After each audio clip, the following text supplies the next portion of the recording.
Okay, hello everyone. Some of you are still coming into the room, so we will get started though as you keep coming in. But hello everybody and welcome. Thank you so much for joining us today.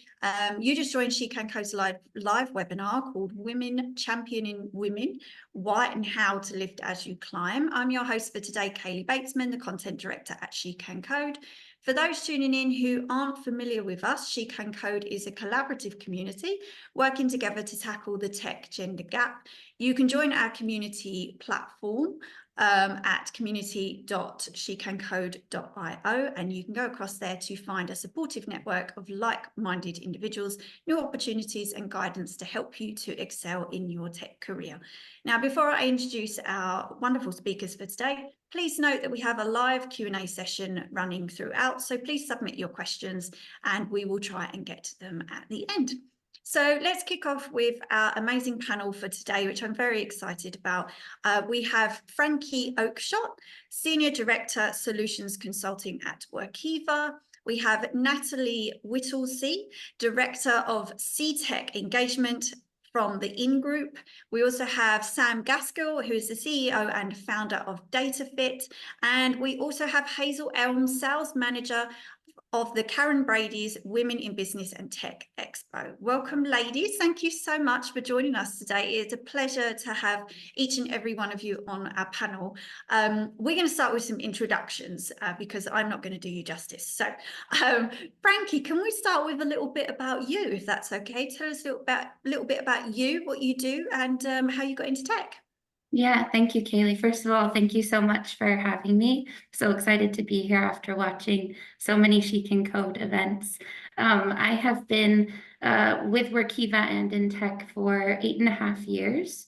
Prior to joining the tech industry, I was an accountant and an auditor by trade and was really lucky to be reached out by a recruiter at Workiva, a tech firm, around kind of the background and expertise that I could bring to support the technology. So I think kind of unique in a sense of a route into the tech world.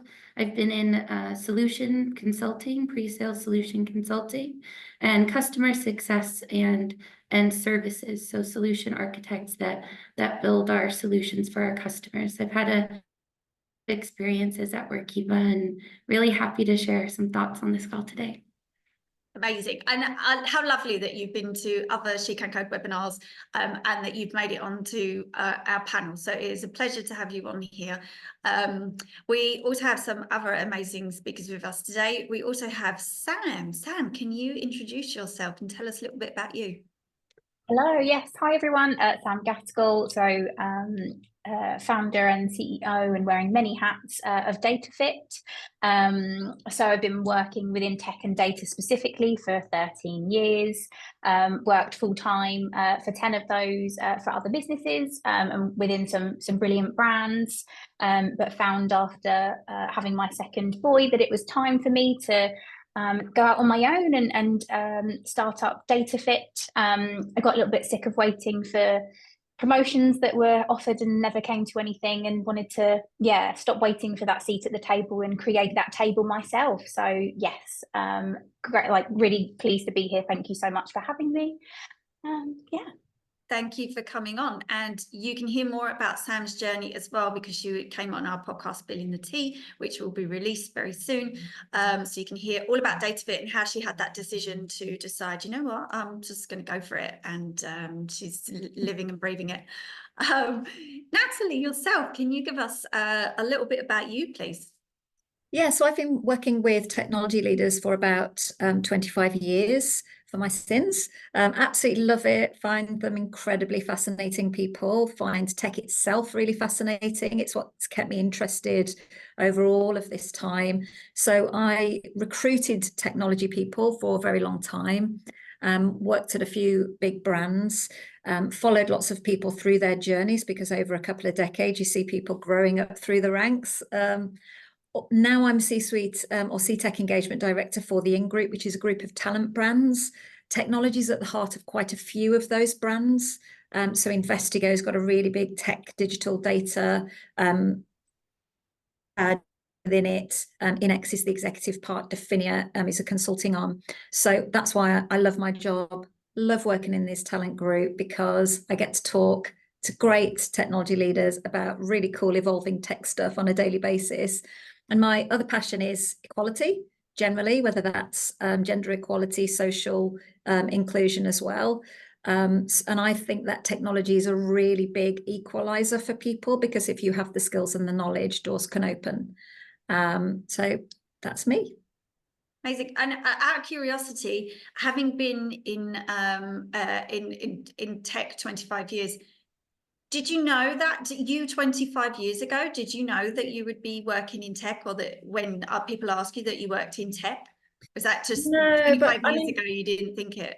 I'm a little bit in an associated industry, aren't I? Because tech, I guess, is my clients and my network and my people, whereas I guess I'm in recruitment. But I think the tech angle is what's kept me really interested and engaged. And by the way, women leaders, and I think we probably all know this, a lot of them do fall into tech rather than start off dreaming of becoming a technologist, which perhaps we'll mention. I'm sure you've had that in many events in the past. But lots of the women I talk to, they say there was just this moment that happened, and I ended up weirdly in tech, and I always wanted to be a fashion designer or in PR or something. But then they absolutely found their mojo and their tribe and love it. Yes. Yes, and we have so many ladies like that in our community that were doing something else and just weird and wonderful roots into tech, and we love when people share that. So definitely yes. Hazel, last but not least, Hazel, for everybody that has ever watched a She Can Code webinar before, Hazel is a familiar face to webinars with She Can Code. So over to you for anyone that hasn't seen you on one of our webinars before. Oh, thank you. Yeah, really pleased to be here again. And so my name's Hazel. I'm sales manager at Karren Brady's Women in Business and Tech Expo, which is coming up in London on the 2nd and 3rd of October.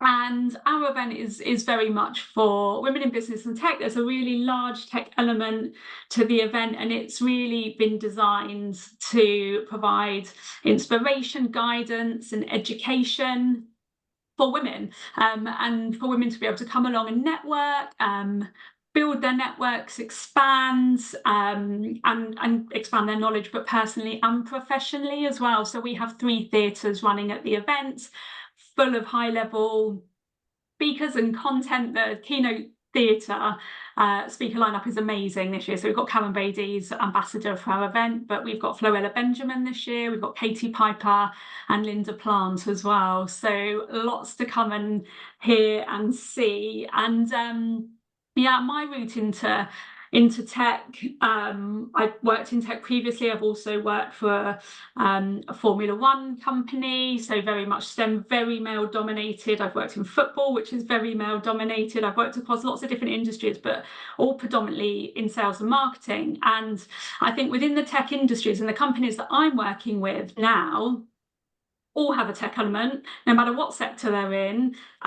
If your company doesn't have a tech department or a tech side to it, or it's not going to succeed, because that is the way of the world these days. So I think tech spans everything, and the women that are coming to our event are for all different functions within tech. So there are obviously tech companies who are there, but there's lots of different routes to working in tech. It doesn't have to be in a technology role either. So yeah, we work with all sorts, and my experience is very varied, but I love tech as well.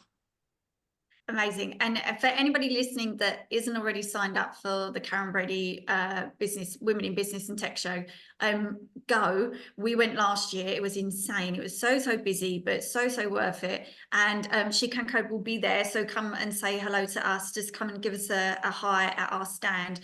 But I will warn you, last year we were right at the front, and people were they were fighting to get in.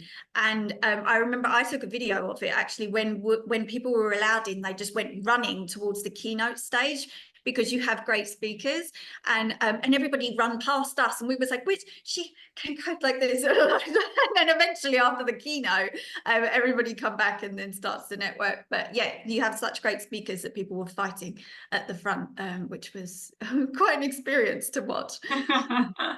But yeah, please come and say hi if anybody is going along. So we have a lot to unpack today, and we have a really interesting topic that was something that actually came up from discussions within our community, and a lot of our ladies were asking us about this question about ladies remembering to champion other ladies when they get into senior positions, and how along the way as well, not just when you're at the top, but how you can help other women around you as you climb. So we're going to kick off with Hazel. I'm going to chuck a question out to you first. What are some practical strategies or actions that women in tech can implement to support and champion each other in their careers? Yeah, so I had to think about this, and I think there's actually quite a lot women can do to be supporting each other, and there's a lot that organisations can do as well, no matter what size the company, to be able to encourage that as well. So some of the organisations that we work with have employee network groups, and they will be specifically female network groups, which will provide the opportunity to network and socialise within organisations and provide that encouragement and motivation to each other. So I think if you can get involved in some of those, that's a really good way. There are events like ours, and there's lots of events. We mentioned earlier when the panel were talking about some of the brilliant online events that are out there for women, and they provide really good education pieces and options to learn and to be able to progress as well. So I would very much get yourself out there, get yourself out talking to other women, and have that voice as well. I think that's really empowering. The other thing within organisations, I think that work really well, there's a couple of things. One is maybe getting a mentor within an organisation, but that doesn't have to be another woman. I think that can be a man, and we will, at our event, there will be men from the organisations who are exhibiting and sponsoring. We've got Lee Chambers speaking on our agenda. I don't know whether you know Lee, but he's all about male allyship, and it's really important. So I think mentors work really well, and you might even want to become a mentor for somebody else as well within that organisation. So it's about learning from each other. Companies have policies that have female-friendly initiatives and policies within them as well. And if you think within your organisation, actually, this could really fit really well within this organisation. So companies have, really strive to create inclusive workforces, which is really important. So those policies and initiatives in those organisations are key for attracting a diverse workforce. So if there's policies you think that could be suggested within an organisation, and I think that can work really well as well. And it's about attracting new people and a diverse workforce. So they're kind of the main ones. Yes. But I think also just having that voice, and if there is bias or there's something that you don't feel that's quite right within an organisation, speak about it as well. Yeah, yes, definitely. Yeah, finding a voice and being able to call out something that you see. I love the fact that you mentioned mentoring. It's something that people are so interested in, and whether you say you're a mentor or a mentee, being able to give back as a mentor, so important. And within our community, we're about to launch a mentoring program. And again, it was something that came from the community, and we almost can't launch it quick enough because we keep getting messages like, has this launched? I want to get involved, whether it's from mentor side or mentee side. And it's almost going to be a matchmaking service to ensure that people can connect, and also feel like they're not giving too much of their time. And if that partnership doesn't work out, then they can trade out and find somebody else, because you don't always find the right match first off, as well. But it's so many people ask about it, and how to find one. It's quite awkward to reach out to somebody on LinkedIn and say, will you be my mentor? And some people are very, very good at saying yes, but you would also get a lot of no's or a lot of being ignored on LinkedIn as well before you actually found a really good mentor. And you're right, that can be male or female as well. Really, really important. Yeah. And it is a match as well, you're right. It has to be someone that you're comfortable with, and vice versa as well. So it's important. Yeah, and that doesn't always happen first time off. It's different people from different backgrounds, whether that's finding a mentor internally or company or externally. And it's always wise to have a selection of mentors as well, where you learn different things. Natalie, I could see you nodding along when Hazel was talking about being able to speak up and finding your voice there. Is that something that you agree strongly with, about if you see those things happening, you should always speak up? 100%. But I think I come at this from an angle of, what do my female tech leaders think, because I really operating in that senior community. Mentoring, absolutely, put your hand up for mentoring if you're a leader. I'd also add, leave the behaviors you want to see. So, lead by example on your behaviors. But coming back to that voice point that Hazel mentioned, this is why I was nodding so much, because you have to believe in your own lens.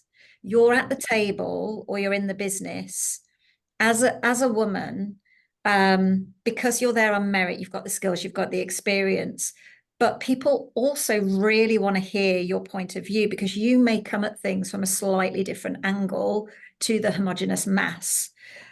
So think about, just spot things, look at data slightly differently, find your voice, believe in what you have to say. I think that's really important. Yes, definitely. Coming from things at a different angle, just believing in what you say is so important, because you're right. I think employers, they hire you because you're different, and they would like you to share that opinion. And it's almost, if you're not sharing it, it's kind of wasted as to why they wanted you there, why they wanted you. I'll give a living example. Let's say your business is going to do a town hall with a range of speakers on a subject, and you notice there's no female speakers. There's no one from your business on that line of 5 people who are talking about, I don't know, profit or growth or innovation or whatever it is. There is not one woman present. You might go, have you noticed that there's not a woman here? Perhaps we could ask such and such.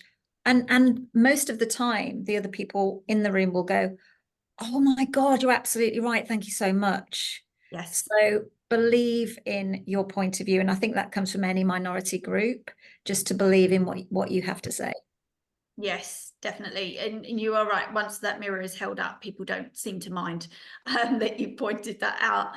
Sam, you are nodding. I know you spoke at a brilliant event today, at Next Tech Girls event, which we are a fan of at She Can Code. But I can see you nodding. I take it they have very balanced panels today.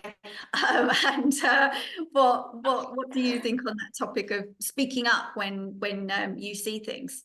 Yeah, no, I agree. It's funny because actually it's completely the other way, isn't it? So at Next Tech Girls, I was on a panel full of women like we are today. So I think there is a balance that needs to be found, and actually we obviously don't want to sway way too far over to completely miss on the male voice. And but yeah, all those other communities, it's very important. But yeah, no, I think everything that's been said has been exactly, I think from my experience and when I was in sort of full-time employment, and I think what I was seeking out, like, it can be really difficult to find a mentor. It's how do you get matched up? So it's great that these kind of initiatives now exist, because at the time, even sort of 10 years ago when I first started, it would have been amazing for me to be matched up with anybody to kind of have a mentor, and it wasn't something that existed even just as a program internally.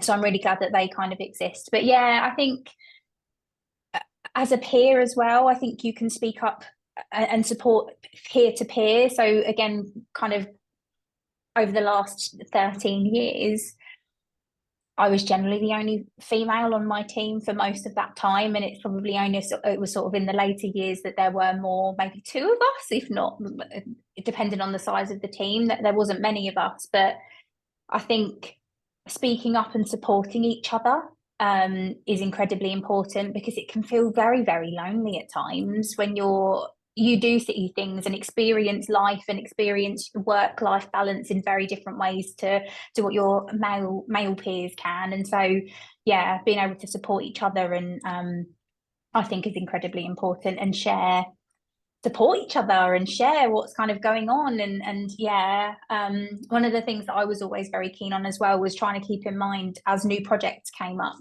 how we could kind of bring in other girls and other women within the team to be part of those, because again, I guess as you move through those senior sort of positions, that you can start to bring other people in and make sure that they're remembered and brought in for the right reasons on merit and included as part of those conversations as well. Yes, yes, I love everything you just said, because also I think people get confused as well, that supporting other women sometimes has to just be you're in a senior role and you're looking behind you and thinking, how can I give somebody a promotion? And actually that's not always the way. You can help people along the way, even with the tiniest things, whether it's an introduction to somebody or you just saying something very positive in front of a decision maker who will suddenly take note of a lady, and just you mentioning that lady and saying, you know, she's been doing brilliant work, and then, you know, they remember that. Sometimes it's just being a good sponsor for somebody along the way. It's not necessarily being that C-suite position and offering somebody a role. Frankie, do you agree on that? I can see you nodding away on that, that it is those tiny things along the way. It's not always the big, you know, here's a job for you.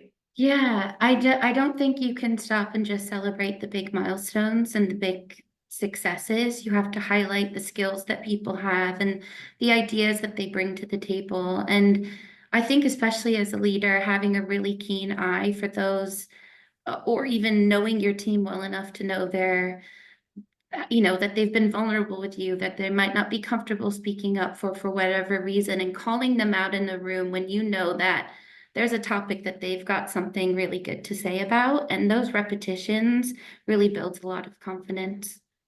Yes, definitely. And I wanted to ask you a little bit to expand on that, about why do you think some women may feel the need to pull up the ladder behind them rather than helping others as they advanced in their careers? And there has to be some reasons why they're not feeling that need to help along the way. Perhaps, you know, they weren't, or I'm not sure. What do you think, Frankie?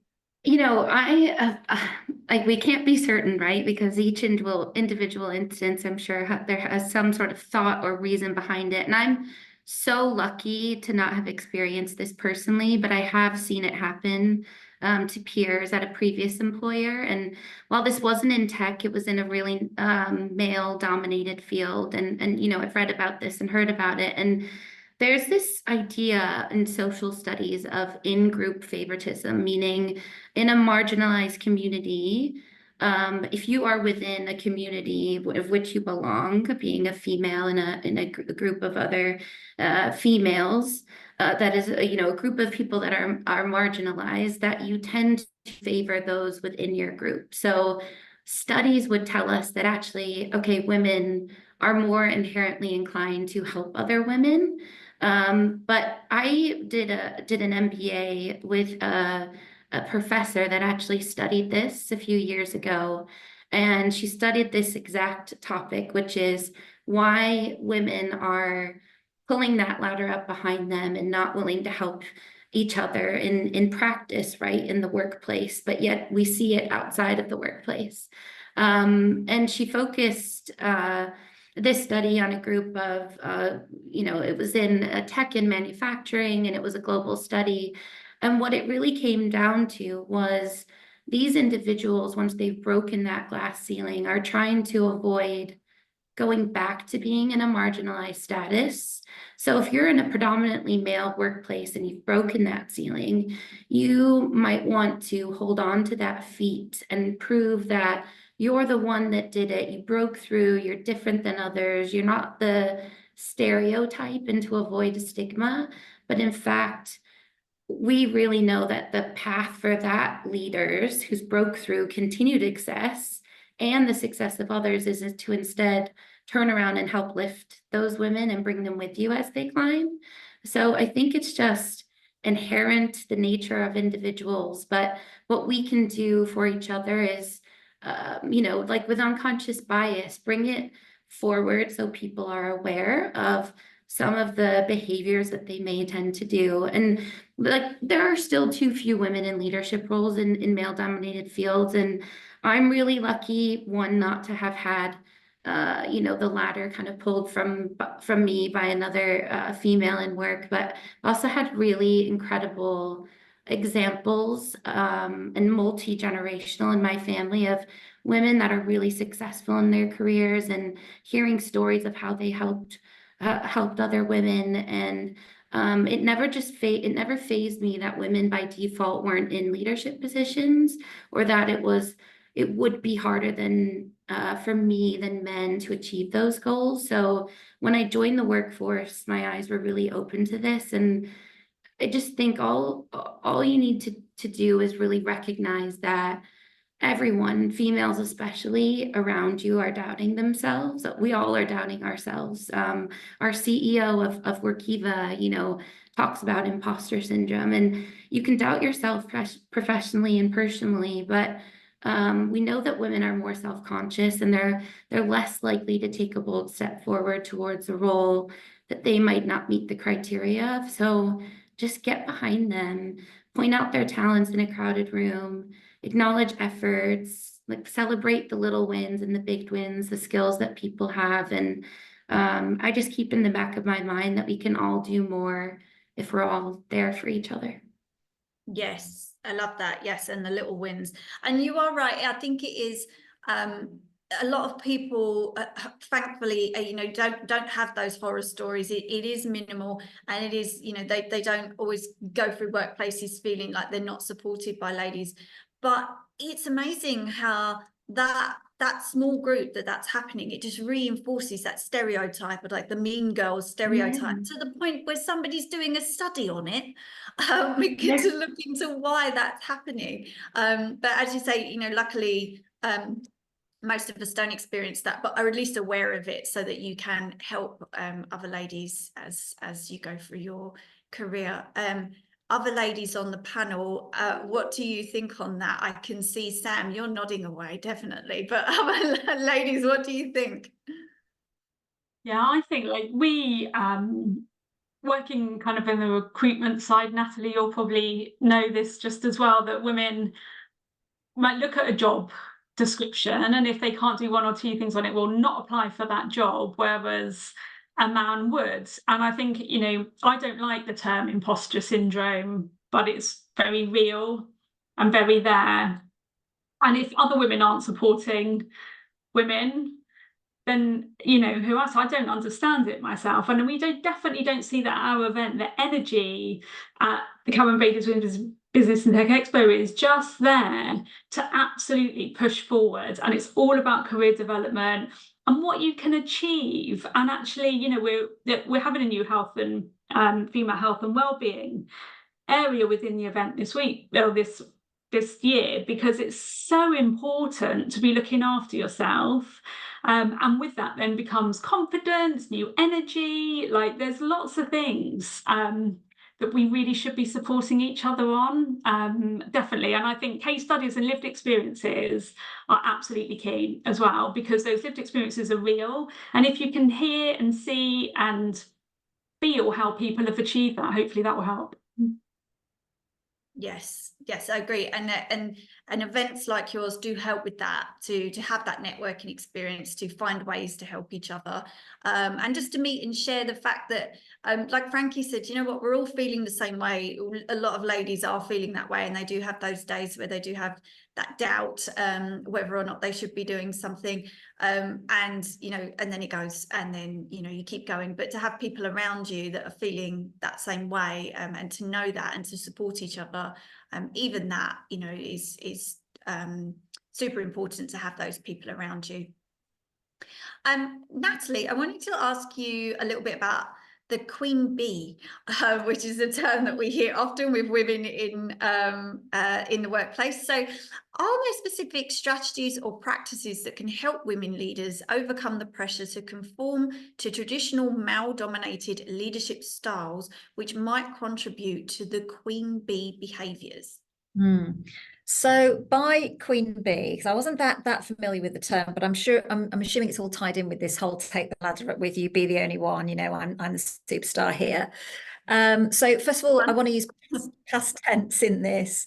So I think that just following on from the last question, it was all about defending your position. You'd fought really hard to get that minority role, that perhaps diversity box ticking exercise place at the table, and you're defending your position, and that's why perhaps the ladders came up. I'm hoping it's past tense. I'm hoping it's much less now. I think, and it also led to this kind of mimicking male behavior, because you want to fit in to the dominant group. You want to be, yeah, I know I'm a woman, but I'm really like you. And again, I'm trying to use past tense, but I have been in the industry a long time and I have seen it. I really have. But again, past tense. So I think over time, this queen bee syndrome and this male mimicking has declined. And it's down to a lot of different things, but I think there's two big things I want to pull out. First of all, women realised that rather being disadvantaged when another woman joined the team, they were advantaged. They might see problems, ideas, find solutions through a similar lens, for example. And they found they had an ally rather than an enemy, for example. You know, the fact that they weren't the only woman who was good enough to climb to the top of this ladder was not a bad thing. It was actually a really good thing that other women had managed to climb to the top of the ladder. And the second thing is, as well as women coming to this recognition, I think society changed. So if you think about how women used to be viewed in business, right? You had this label, you know, everyone knows it's label of bossy, right? If a woman's assertive or confident, she's bossy, but we don't say that to a man. Now, that's been absolutely called out as sexism over the years. And women are relabeled as confident if they're exhibiting that behavior. The same as if women show emotion, they're now called human and empathetic. They're not called hysterical. I mean, I hope it was years since people were calling people hysterical, but, you know, and by the way, those empathetic traits, they're really in demand now in a post-pandemic world when everyone feels like they've been on a roller coaster and they want those human qualities. So I think these two things, so women valuing other women and this whole changing of societal labels about women, have really helped women in positions of power to be seen as valid, right? I'm here, I deserve to be here, I'm valid. And I think this removes the need for queen bee behavior, right? Because there's room for plenty of bees, and it takes more than one bee to create a rich, beautiful hive. Do you like it? Exactly. I love that. On a serious note, I know there's going to be lots of reasons why hopefully this behaviour is changing, but I do think those are two key ones. Yes, and I couldn't agree more on more women coming in only helps you, and that it's seen as an advantage. Whereas I think if ladies previously would have had that thought, they would think that somebody else coming in kind of diminishes your power in some sense, but it doesn't. It only enhances your own position, and being in a position then where you can help those ladies. If you're lucky enough to be in a position like that, definitely is very important. Anybody else on the panel would like to add anything about that queen bee? And I do this because hopefully it doesn't exist, but that term queen bee, has anybody experienced that, or do you think there are any strategies or practices that women leaders could use to overcome that pressure to be that queen bee? I've definitely experienced it. I've witnessed senior, it was like what Natalie said about mimicry, of when women reach a certain point and they end up acting exactly as the others, the men that they seem to have suddenly reached. I find it utterly bizarre. Like, as women, we have these like empathetic and like emotional, what we call, but the emotional intelligence to be able to change things and bring a different perspective. And yet for some reason you reach this point, or I've witnessed these women seem to reach this point, and that just, those qualities just completely disappear. And I find it absolutely fascinating. And so I have absolutely witnessed that. I've also unfortunately experienced, when I was part of a team with another woman, I'm very much a collaborator over competition. This particular woman did not like that I wanted to just get involved and help and just move the team forwards and drive things for the business. It was actually, I don't like what you're doing here, and I'm going to do my best to try and exclude you and not involve you in stuff that I'm doing. And it's horrible. It's just such an awful atmosphere that actually made me not want to go to work and made me not want to be there, because it's just the impact that one person who you spend a hell of a lot of time with can have. It can be tough. But in terms of sort of, like practical things, I would suggest training, like sort of the leadership. I know that it kind of exists, but the sort of leadership and inclusivity and stuff, I feel like it needs to be part of, not just for women but for men too, to understand what it is to be a good leader and how you can help bring women up and other people up with you from other minorities. I do, and so, like, I think internal support networks and just having these sorts of conversations internally as well, shared experiences and definitely. Because I wanted to ask you on that. There are practices that business can bring, and strategies and to put things in place, to work on their culture at least. But do you think there's a role that companies can play in ensuring that women leaders are evaluated and almost rewarded as well for their ability to support and uplift other women within their organisation? And I don't mean rewarded like, well done you, here's a trophy because you're really supportive of other women. Is there something that at least organisations can recognise to encourage that kind of practice by behaviour? I have seen that behaviours kind of end up being part of a list of values and things that an organisation can bring in, and you kind of, there's this expectation that an individual or an employee can act out against those behaviours and where they kind of mark up. Do they work? I don't know. I think this is a really difficult question, quite honestly, because I, as I say, sort of from a training perspective, and I mean, you could reward what that reward looks like and how you approach that. I don't know how it could encourage, that sort of behaviour. But I agree, the training is so important, even if it's that unconscious bias training, something that just, companies are just recognizing as well that there is an issue, and that certain things need to be put in place, even if it is training to that, to your point there. Ladies, I can see there are so many questions coming in the Q&A. I wanted to throw one more question out to the panel before we start dipping into the Q&A, so we have some time left. But to everybody on the panel, feel free to jump in on this one. But what advice would you give to young women who are considering a career in tech, but may be hesitant due to existing gender disparities? Who would like to start? Any advice? I'll go out really quickly, super quickly. So I think you've got to do what gives you joy. And if a role in tech, if you think that'll give you joy, you need to go for it, right? Don't worry about inequalities. People have trodden the path. Things have moved forward.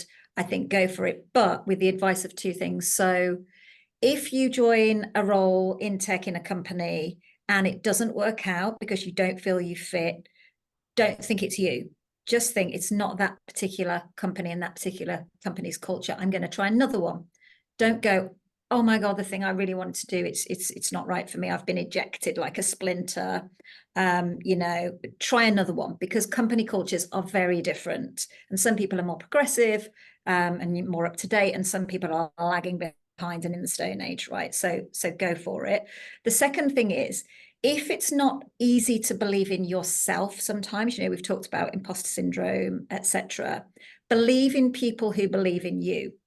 So when I've interviewed lots of female leaders on podcasts and events and panels and so forth, the common theme that has come up is there would have been a moment in their technology career, probably quite early on, where someone spotted them and said, I think you can do this bigger, more exciting, more impactful role. And they've gone, who, me? And normally a man, by the way, because it's male dominated, has gone, yeah, absolutely, you need to go for this role. And they've checked themselves and gone, I'm now going to be brave, and I'm going to believe in that person who's believing in me, and I'm going to go and do it. And that is, so many women tell me that story. So those would be the things that I would say on that.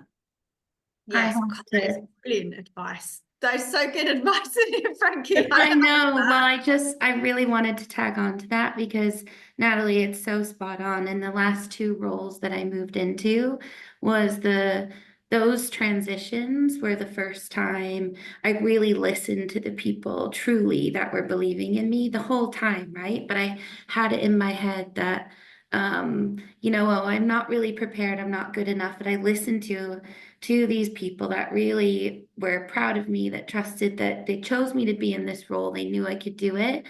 And it came with such an incredible sense of empowerment and in pride in the way that I approached the onboarding and enablement. And I think tremendous successes as compared to roles that I had started in previously. I just really wanted to agree with that. That resonates with me so deeply.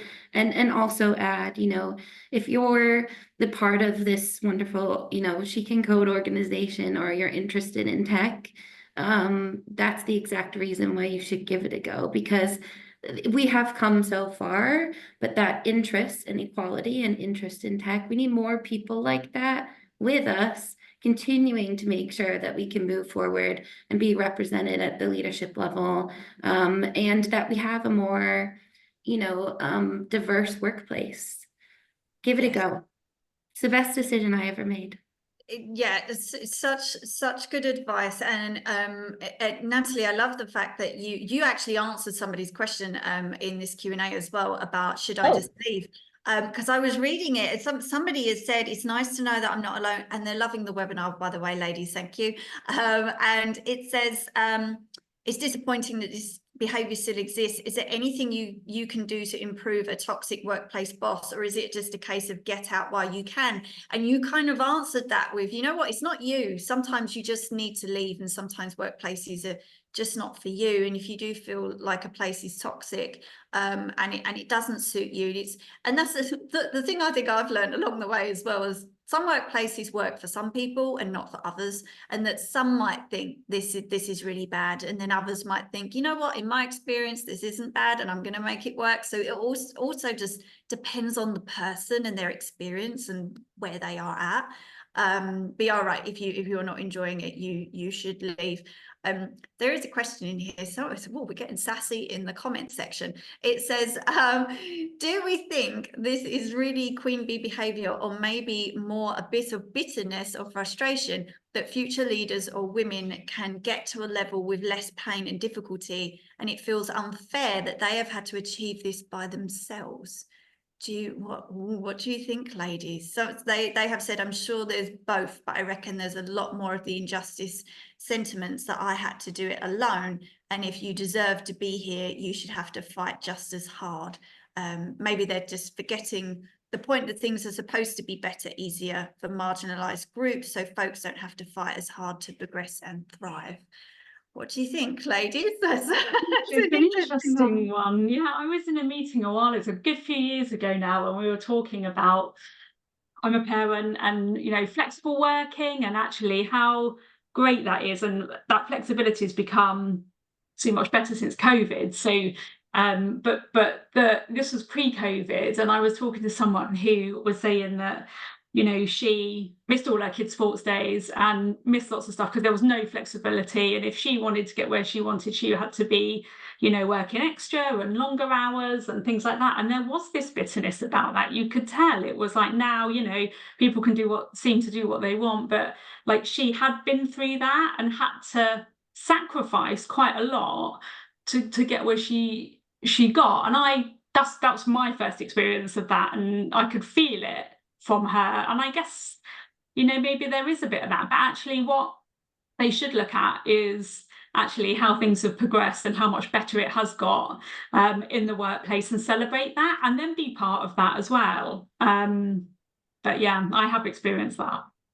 Yes, and you're right. There are those people that feel they have sacrificed a lot to get to that position. So right, again, it comes down to personal experience as well. And talking of experiences, Sam, there is a lady in here who kind of echoes what you said earlier about a competitive colleague. Someone has said, I have a very competitive female colleague who I have to work on projects with. This is fine, but she dismisses my ideas in meetings and takes credit for my work. How would you approach and address this situation? What did you do? Document everything. Any conversations that I had with this ex-colleague of mine, I wrote everything down. Any conversations, not obviously like verbatim in that I said this and she said this, but more just like, what's the main objective that you're wanting to get out of that meeting or that conversation? What's the kind of goal to get like at the end of that project? What is your role? What is their role? Document it all. That was exactly what I learned, because yeah, having come out of conversations to be told one thing and then she goes and did the complete opposite. It's just awful. It's just awful. So yeah, my recommendation would be document stuff. Is there someone that you can confide in? So if it's a peer and a colleague, do you have a good relationship with your manager to kind of have a conversation with and just open up and say, look, this is my current experience and situation. What's the best way to approach this? And just be honest, I think. Equally, if it's getting too much, get out of there. It's not worth the time and stress that it can have and the toll that it can take, unfortunately. Yes, I agree. Move on and do something else. But it's such good advice. Yes, just document everything. There are a couple of questions in here. We're going to wrap it up now, ladies. I could go for every single one of these questions with you, but we're running out of time. There are a couple of ladies in here asking about when you're put forward for something because you're a woman, and how to get people to buy into that. So there's one lady, she says, I'm the chair of my All Women in Tech strand, but I'm struggling to get buy-in from the other women. Have you any advice on how I can encourage my colleagues to feel confident enough to label themselves as a woman in tech? And there's a similar question, not quite worded the same way, but there's a lady that said she was put forward on a panel. It was a male panel and they needed some diversity. So she felt like she was put forward because she was a woman. And she's asked, how would you encourage us to navigate entering these spaces purely for being a woman, whereas she felt like she was very qualified? I says, that's a conversation that comes up a lot in our realm as to, do I want to be called a woman in tech? Am I just being putting forward because I'm a woman for things? What is your experience on that? Would you have any advice on that and kind of embracing it, finding ways to help other ladies? Or, also we have a lot of ladies that we know do push back against that. There's a woman on an all-male panel, and I think Sam mentioned before about having a panel of all women. It's about having a diverse panel, and it's about having different opinions, different perspectives, different ideas, and that's what makes a successful panel ultimately. And I think, yeah, you might be the only woman, but own it and absolutely love it, and you can get your point across as a woman, I think.